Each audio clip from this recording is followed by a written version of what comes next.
store had been closed for 8 months by the time I started noticing. I did overnight cleaning at a mall off Bardstown Road in Louisville, 3rd shift, 10 to 6. 2 other guys worked with me, but they handled the 2nd floor and the food court, and I got the ground level. December 2021, right after Thanksgiving. The mall had been half empty for years by then, one of those places where every 3rd storefront was papered over with a for lease sign and a phone number that probably didn't work anymore. The store I'm talking about used to be a men's clothing chain, went under during COVID like a lot of them did. When I started in October, the front gate was pulled down and there was a paper notice taped to the glass about the lease. Inside, you could still see the fixtures, the empty shelves, a checkout counter with the register removed and cables sticking up out of the hole. Renovation was supposed to start in January, or that's what my supervisor said.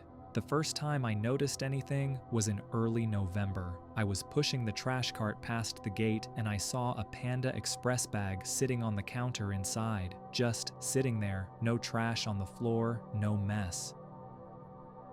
The bag was folded down neatly at the top, the way you'd close it if you were saving leftovers. I stood there looking through the gate for probably a full minute. The gate was locked. I checked. I gave it a shake, and the padlock rattled but held. I figured maybe one of the food court guys had gotten in during the day for some reason and forgotten his lunch, and I made a note to mention it to my supervisor. Next morning I forgot. Simple as that. 2 weeks later, I saw it again. Different bag this time, Sparrow, and a large drink cup sitting next to it on the counter, straw still in the lid. Same thing, no mess, nothing on the floor. Someone had wiped the counter down. You could see the streaks where they'd used a napkin. That's when I actually stopped and looked. I called my supervisor from my cell. He was at the office on the other side of the mall, watching Netflix on his laptop. I could hear it in the background. He said the gate was locked from the outside, no keys had been signed out, and if I was that worried I could tell mall security in the morning. He didn't sound worried. I got the sense he thought I was making it up to have something to talk about. I told the security guy at shift change. He wrote it down on a sticky note. That was the last I heard about it. After that, I started paying attention. Every Wednesday, sometimes Thursday, there'd be something new. A sandwich wrapper from the deli, folded. A magazine once, laid flat on the counter, one of those free real estate ones you pick up by the entrance. A paper cup with the ice melted down to water. Whoever it was, they cleaned up after themselves. Not perfectly, but close. Almost like they wanted you to have to look to see it. I asked the other 2 janitors if they'd been messing with me. They hadn't. One of them, a guy from Bosnia who'd been there longer than anyone, told me the store used to be different before it shut down. He said they had a manager who worked doubles all the time, always the last one out. He couldn't remember the name. He said it like it wasn't important. By the 2nd week of December, I'd decided I was going to catch whoever it was. Not confront them, I wasn't going to do that. I just wanted to see. On a Wednesday, I clocked in 40 minutes early, took the service elevator up, and came around the back way past the closed Sears wing where the lights stay off. I killed my headphones and walked slow. The gate on the closed store was up, not all the way, maybe 3 feet. The lights inside were off, but there was a little pool of light on the counter from one of those camping lanterns, the kind that runs on batteries. A man was sitting on a folding stool behind the counter, eating what looked like orange chicken out of a paper container. He was maybe 50, gray hair, thin on top, a dark blue polo shirt tucked into khakis, reading glasses on a chain around his neck. He saw me and didn't move. I didn't either. I don't know how long we stood there like that. Long enough that I could hear the HVAC kick on somewhere over our heads. "You're early tonight," he said. He said it kind of soft, not surprised, like we knew each other. I asked him how he got in. He nodded at a service door in the back wall I hadn't really noticed before, one of those doors that goes to the utility corridor between stores. He said the lock had been broken since 2019. He said maintenance had a work order in for it, but the store had closed before anyone got around to it. I asked him what he was doing there. He set the container down on the counter and wiped his mouth with a napkin. He folded the napkin in half and set it next to the container. Then he looked at me. "I worked here for 7 years, he said. "I just can't leave." That was it. That was the whole thing. He said it like he was explaining why he took cream in his coffee. I asked him if he wanted me to call somebody. He said no, not yet. He said he was almost done. He said he came in on Wednesdays because that used to be inventory night and it was quiet. I stood there in the doorway of a store that didn't exist anymore and watched a stranger finish his dinner. He ate slowly. He wasn't in a rush. When he was done, he put the empty container in a plastic bag he had tucked under the stool, and he wiped the counter with a fresh napkin, and he folded the stool and leaned it against the wall behind the register. I asked him if he did this every week. He said not every week. Sometimes he had things at home.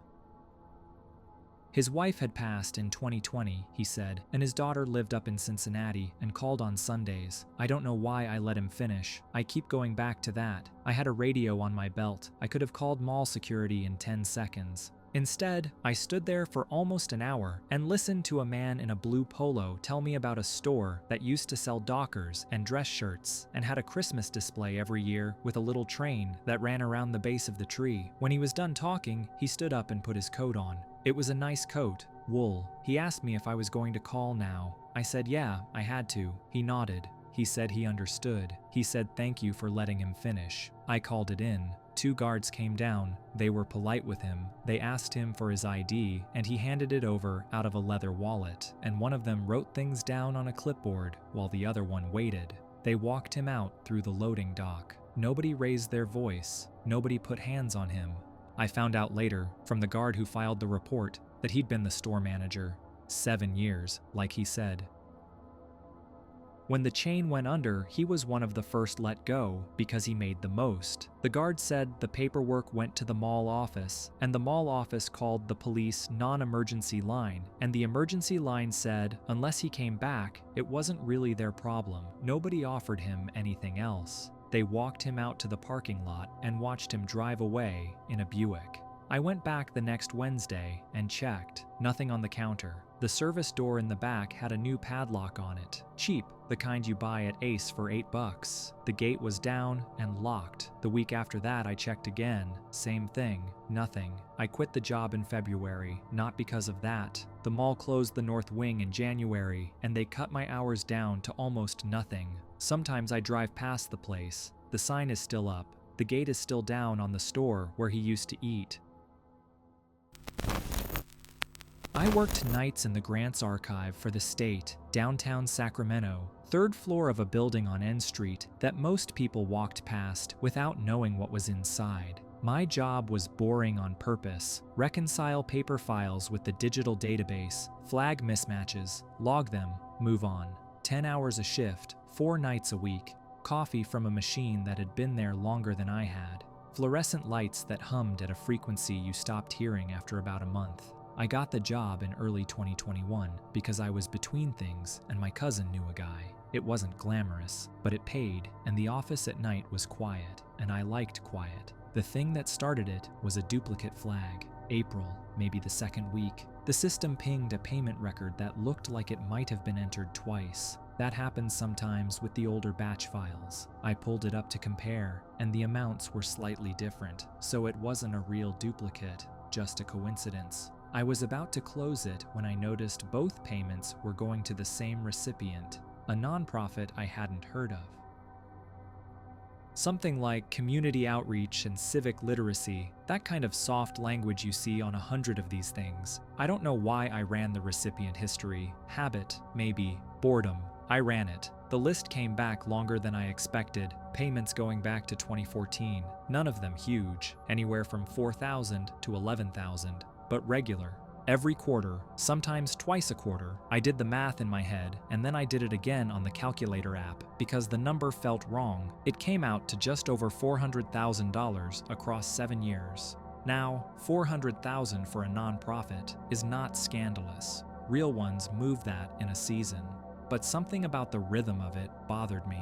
It looked less like grant funding and more like a paycheck. I pulled the activity reports. They were there, filed on time, every year. But when I read them, they said almost nothing. Workshops in the community, educational materials distributed, youth engagement events, no numbers, no locations, no partner organizations named. It was the kind of report a person writes when they know nobody is going to read it. I looked up who signed off on the grants. Same official, every time.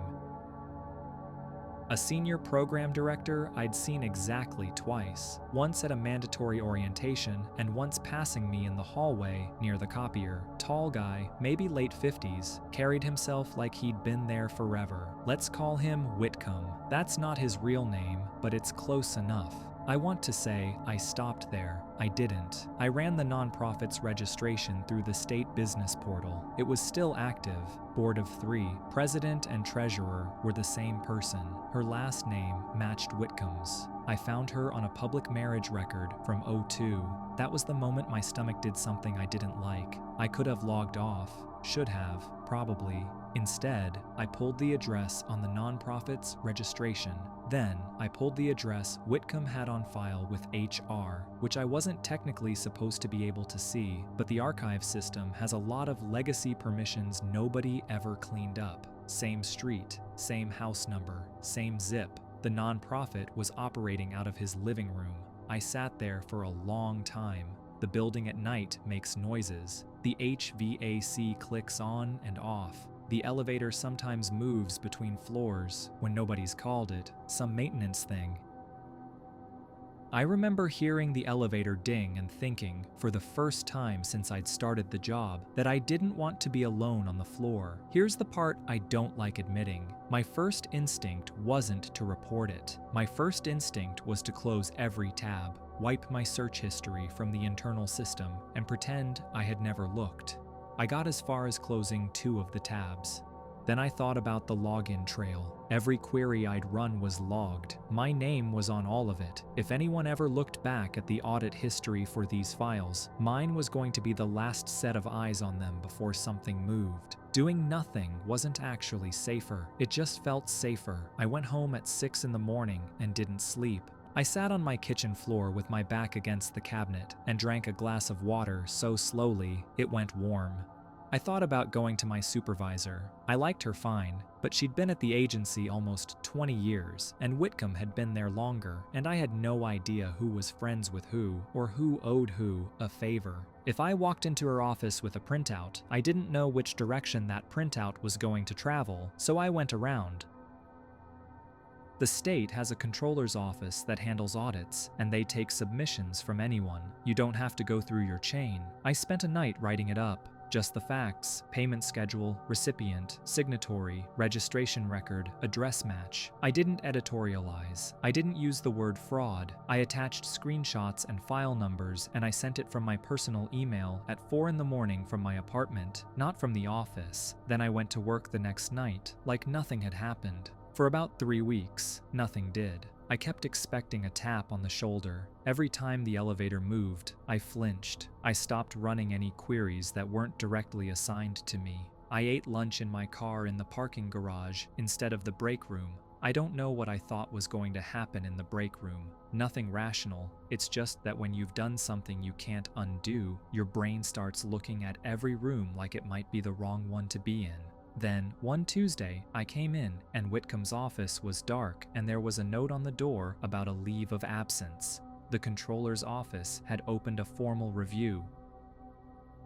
I only found out because a woman from their investigations unit called me directly and asked if I could come in for an interview. I said yes. I sat in a conference room for 4 hours and answered questions from 2 people who wrote everything down in pencil. They kept asking me the same things in slightly different ways. I understood later that they were checking to see if my story stayed the same. It did, because it was true. They found more than what I sent, a lot more. 6 other nonprofits over the 7 years I'd only touched the edge of.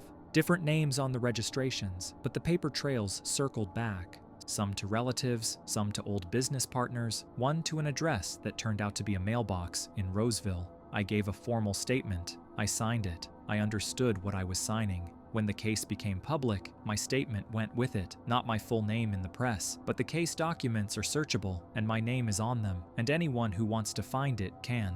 Whitcomb hasn't been charged with anything yet, last I checked. These things take years. I still work nights. Different building now, different department. They moved a few of us around after the review. said it was routine. Maybe it was. The thing nobody tells you about doing the right thing is that it doesn't feel like anything. It doesn't feel brave. It feels like you filled out a form, and now your name is on it forever. And somewhere in the city, there's a man who used to sign your paychecks, who knows exactly why. I've done night security for close to 11 years, and most of it is exactly what you'd expect. You walk your rounds, you check the doors, you sit in a chair and drink bad coffee until the sun comes up. The place I worked in October of 2022 was a pharmaceutical distribution warehouse just outside Baltimore, off a stretch of Industrial Road near the Patapsco.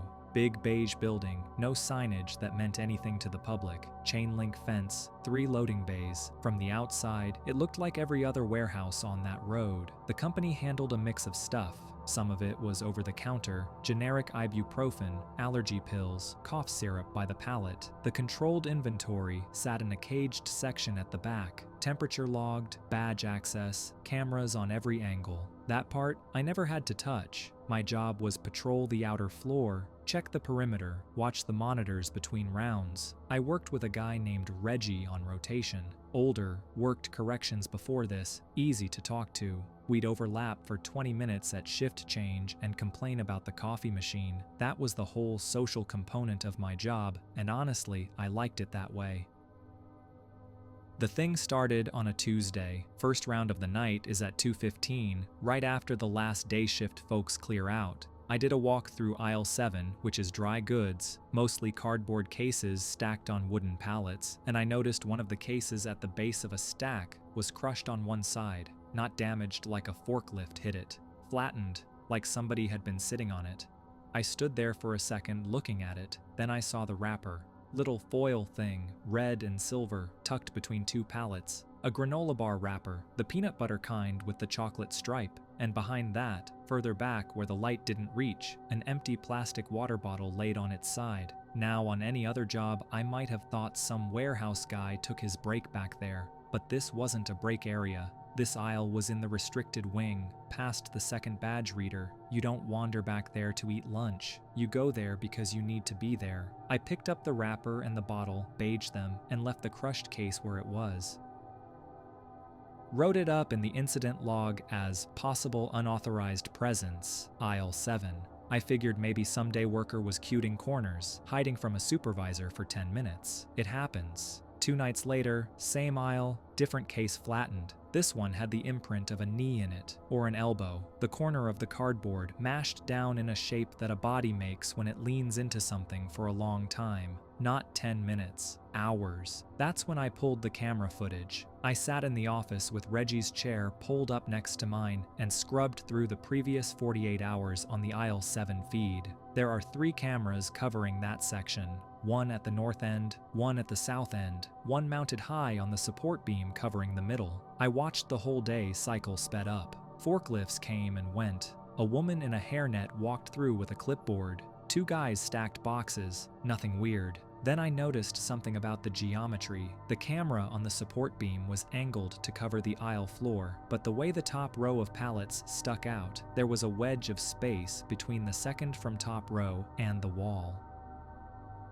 If somebody climbed up and sat in that gap, the camera couldn't see them. The north and south cameras couldn't either because the stacks blocked the sight lines from both ends. It was a pocket, maybe 4 feet deep, 5 feet wide, tall enough for a person to sit hunched, completely invisible from every angle. I walked out to the aisle with a flashlight and climbed the ladder to check it. The dust on top of the pallet was disturbed. There was a small pile of stuff back there that you couldn't see from the ground. Another water bottle, a phone charger cable, a rolled-up hoodie stuffed into the corner like a pillow. Somebody had a nest. I didn't touch anything.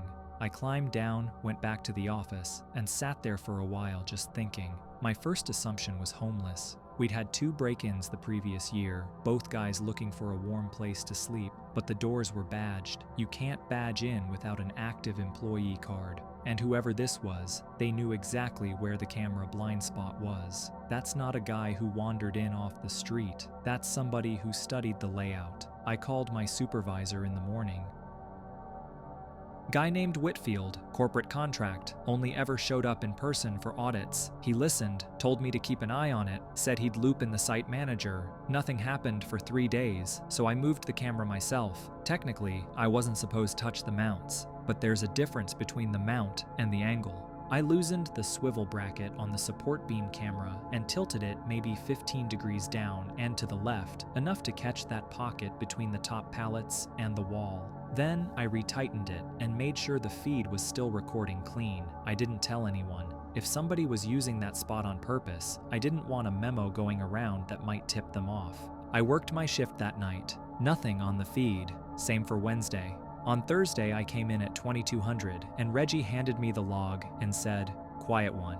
I sat down at the monitors around midnight with a sandwich and pulled up the aisle, 7 camera from the previous 24 hours. At 16:47, right before day shift ended, a man walked into frame carrying a small backpack. Green polo shirt, khakis, name badge on a lanyard. I recognized him. He worked in receiving.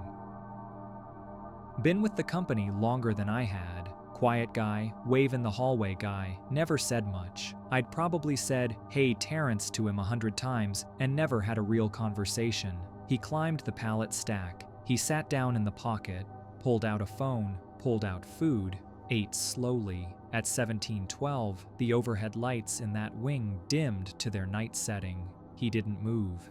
He stayed up there through the shift change. He stayed up there while I walked my first round at 2:15, 10 feet below him, and never looked up. He stayed up there for another 2.5 hours. Then, at 00:43, he climbed down, walked directly to the shelving 3 aisles over, opened a case, took something small from it, closed the case, and walked out through the east emergency exit. The one that alarms only during business hours. I watched him do it twice more that week before I brought it to Whitfield. The inventory audit took a month. They pulled a year of records and cross-referenced everything against shipping manifests. Small amounts, spread across dozens of product lines, all controlled substances that moved in high enough volume that a missing count of 2 or 3 per shipment looked like normal shrinkage. Painkillers mostly, some benzos, enough over 12 months that it added up to a number. I'm not going to say here because I signed papers about it. They walked him out on a Friday. I wasn't there. Reggie said he didn't argue, didn't say anything, just set his badge on the desk and left. What still gets me is that he sat up there for hours, in the dark, 10 feet above the floor, listening to me walk past. Sometimes I wonder how long he watched me before he decided I wasn't going to look up.